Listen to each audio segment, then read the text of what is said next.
Thank you very much. It's really a shame James can't be here himself to deliver this. I'm basically going to be reading the notes that he very kindly included to go with the images that I'm going to show. And this PowerPoint really concerns an introductory course, a 2-day course, as you'll find out in a minute, that addresses the conservation challenges of buildings from primarily the 1940s to the 1970s in Canada. It's for practitioners that are involved in the stewardship of these buildings. So I think it's the same kind of target audience that Tony Lind was just talking about. The catalyst for the course was a conference that was held at this university, Trent University in Canada in 2005. In the preceding years, Susan Algie from Parks Canada had developed a series of short courses on conserving built heritage. By that time, there was a sense of sufficient interest in and need for addressing the conservation of post-war built heritage in Canada. We heard this very significant presentation this morning by Michael McClelland about the Toronto Towers that I think provides some important context for this. With the support of Jacqueline Hucker, the training course was developed and peer-reviewed and then piloted in Ottawa.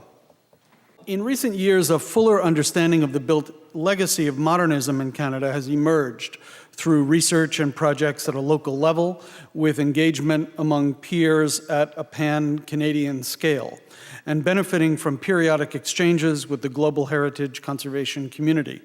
Of the vast number of buildings, ensembles, and sites of the modern era, one finds considerable diversity in Canada. Virtually every community was transformed in some way, particularly after World War II, by modernization and modernity, those two thorny words that we're just quickly writing right over.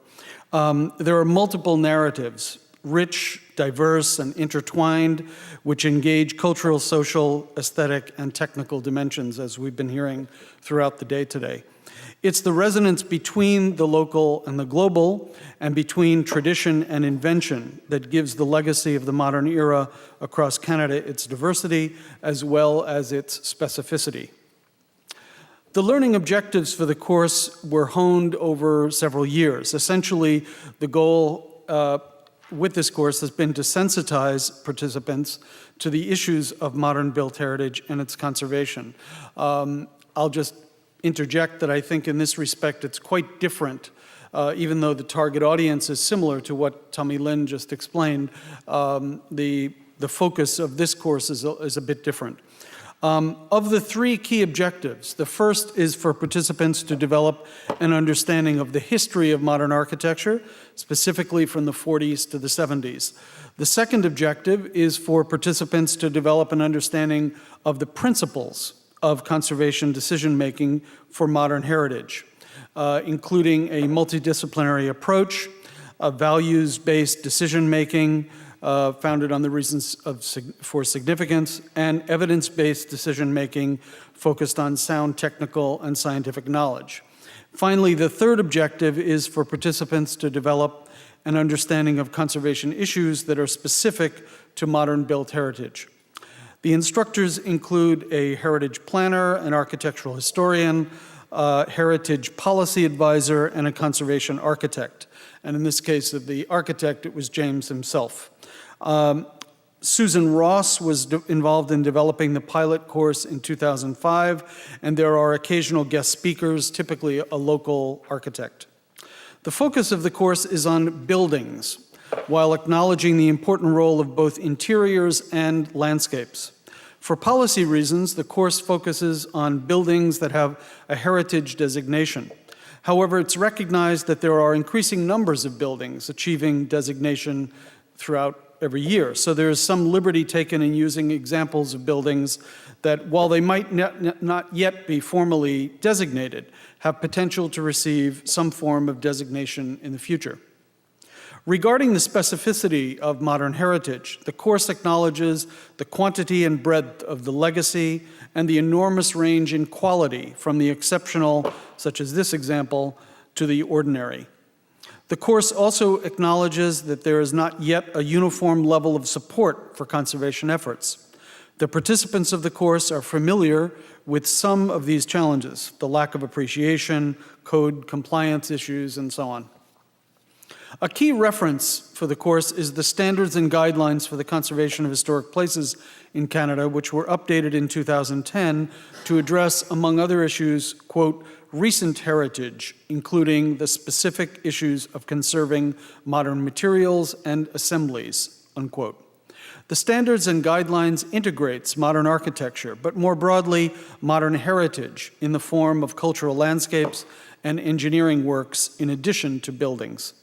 While the Standards and Guidelines acknowledges the specificity of modern heritage, the legacy of the modern era is set within the broader legacy of previous generations.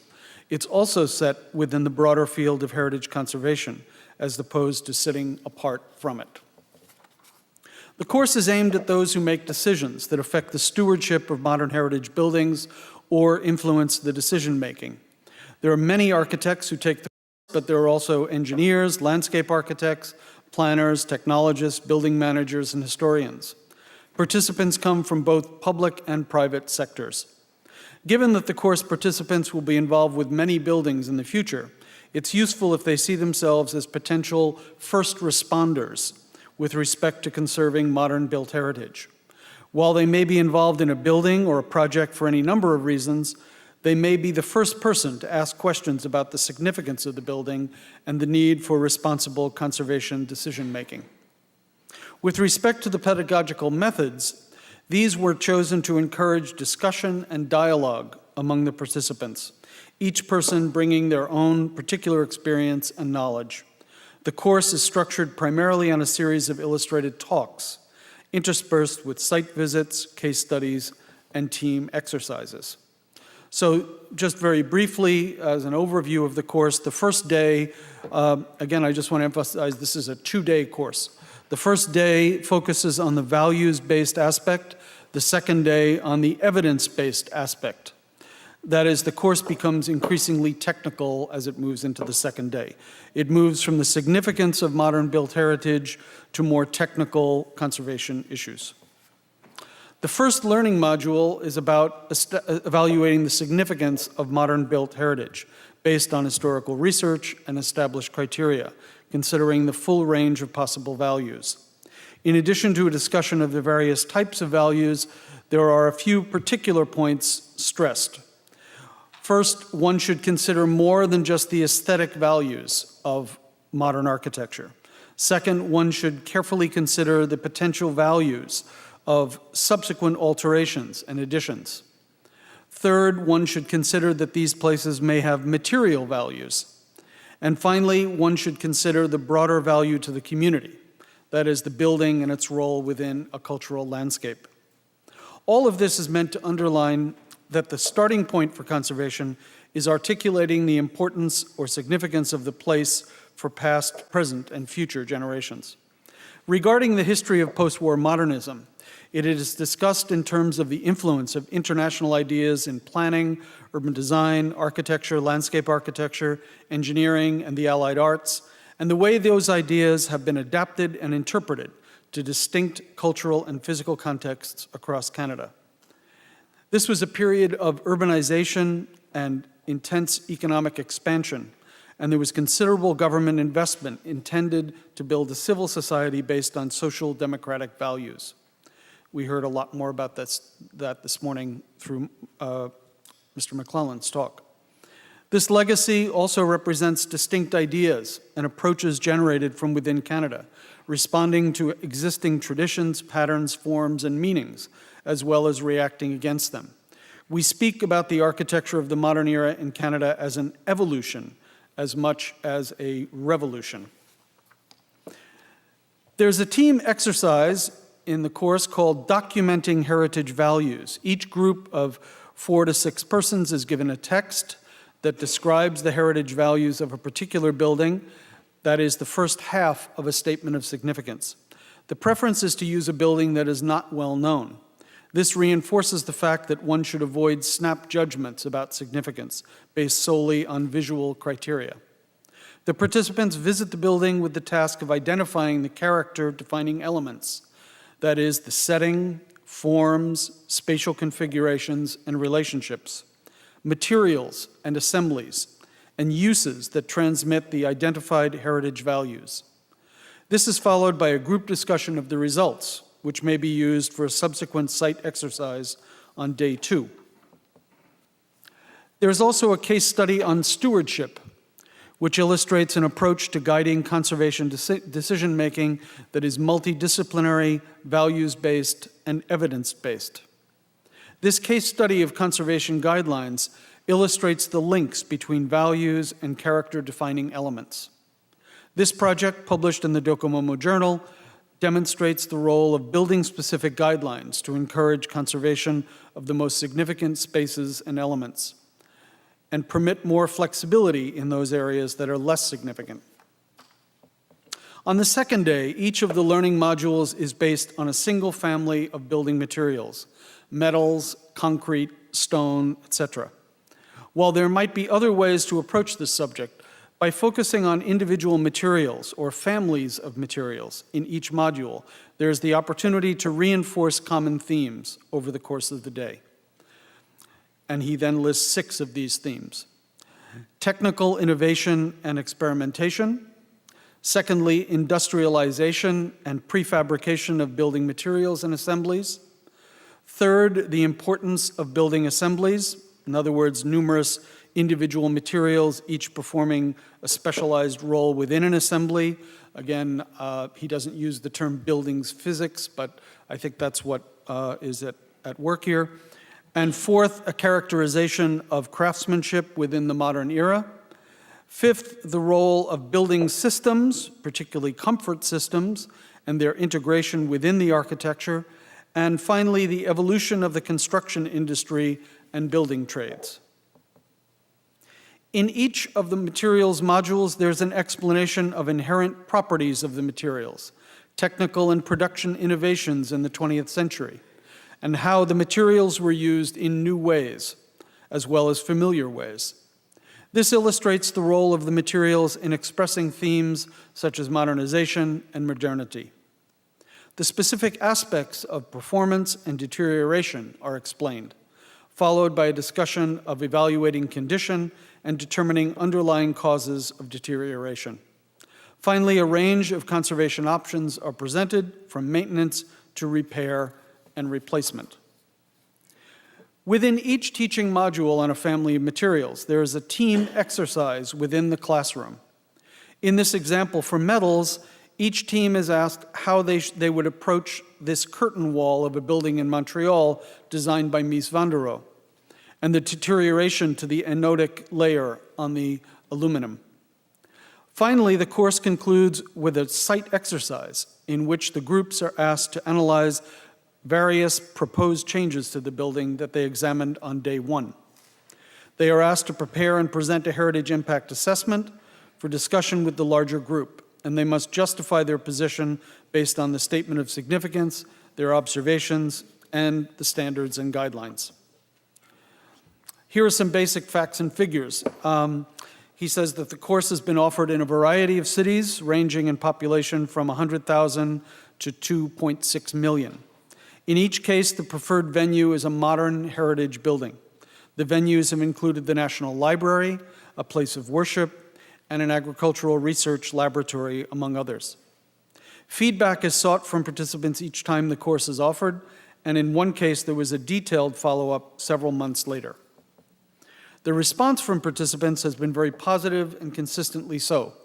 As for the aspects of the course that they appreciate most, they say demystifying the conservation of modern heritage buildings, multidisciplinary problem solving, the use of case studies, and the information resources. As for areas for improvement, the participants generally suggest follow-up courses on more specialized subjects. And then finally, the challenges and lessons learned. Because the conservation of modern heritage is continually evolving, there is an ongoing need and responsibility to be aware of developments in Canada and abroad. These developments include research, case studies, and other initiatives, such as this one directed by Catherine Croft. With respect to the Canadian course, there is the fundamental challenge of trying to provide an overview of a broad and complex subject in just 2 days. One must be cognizant of the fact that the course aims at building awareness and developing understanding rather than making experts. The multidisciplinary nature of the course is one of the challenges, although the goal is to make that a strength. Participants come from a variety of backgrounds, with a range of expertise, from beginners to seasoned professionals, and engaging with one another is very valuable, as we just heard from Tommy Lind and from Theo. Perhaps because of the continued pressure to be lean and nimble, the course has evolved. It is now broadly applicable and relevant in many different contexts, yet adaptable and relevant to specific local conditions.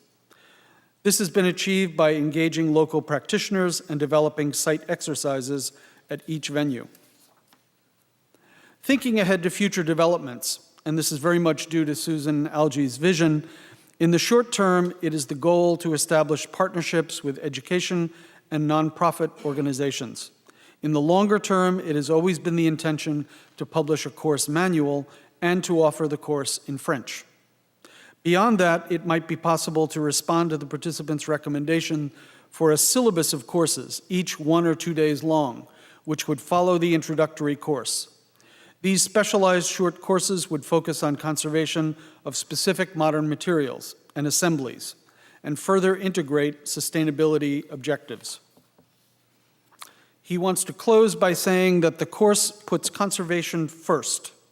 It acknowledges the critical role of contemporary design in the renewal of these places, and thus ensuring that they have both relevance and continuity into the future.